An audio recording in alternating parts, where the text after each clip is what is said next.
Good morning everyone. Today I am going to talk about MR computing architecture, and the topic is graphics accelerators and graphics benchers. So what is graphic accelerators and what is graphics benchers? Yes, before that let's have a recap of how the graphics processing is essential for gaming, AR, VR, simulations, then how the CPUs alone are insufficient for heavy graphics workload, and what are the graphic accelerators offended or offload the rendering and parallel computations, and what are the performance evolution is done during the graphics benchmarks. So these are the recap that we are going to see. What is graphics accelerators?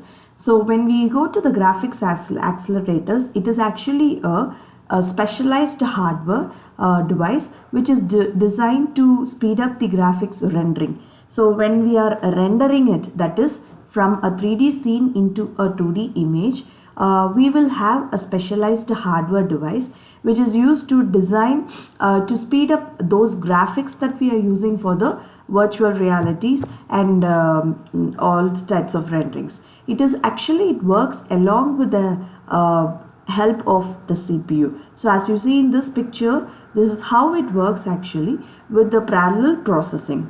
So it handles with few tasks like vertex processing, texture mapping, rasterization, shading, and also few common implemented GPUs. These are the things which is used for the graphic accelerators.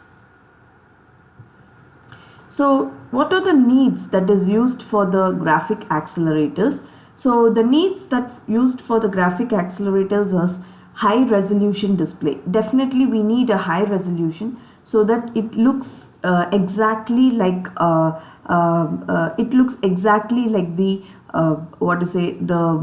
the real-time image or the video, and it shows the real-time rendering requirements whatever is needed, like AR, VR, MR, all those things are needed, and it has a complex 3D models and animations. It also reduces the CPU load and which makes the faster frame, and it uses with the smoother visuals. So definitely we need a smoother visuals and also a faster frame rate. And when it comes to the energy efficient parallel computation, it has a real-time rendering requirements with the AR and VR. So when it comes to architecture of graphics accelerators, you can see how the graphics architecture is done. Accelerator is done with the help of the architecture. So here the user is having a data acquisition and testing, and it has some sensors and some controls and all. Some observations is also needed with the help of the 3D models. So it has some shader cores, texture units, rasterizer, frame buffer, memory, which has RAM with the high speed of graphics memory, and everything works with the help of the graphics pipeline model. So this is how the architecture of graphic accelerators work. So kindly look into the picture. Let's move on to the next topic, which is the types of graphic accelerators.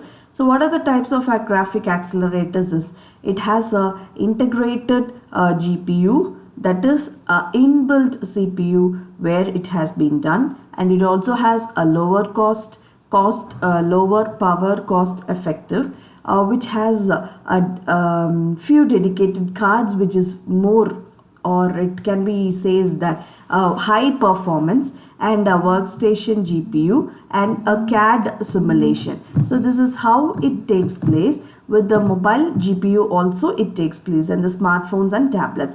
So this is how a player will use the VR headset with the network type, and also it has a cloud game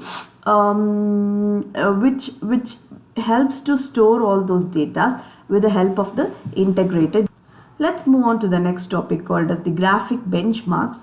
So benchmarks will measure the graphics performance objectively. How it is performed, each and everything in a perfect task is also very much needed. It compares the GPU, it evaluates the system capability, it also optimizes the few synthetic workloads and output scores like FPS and also throughout the latency.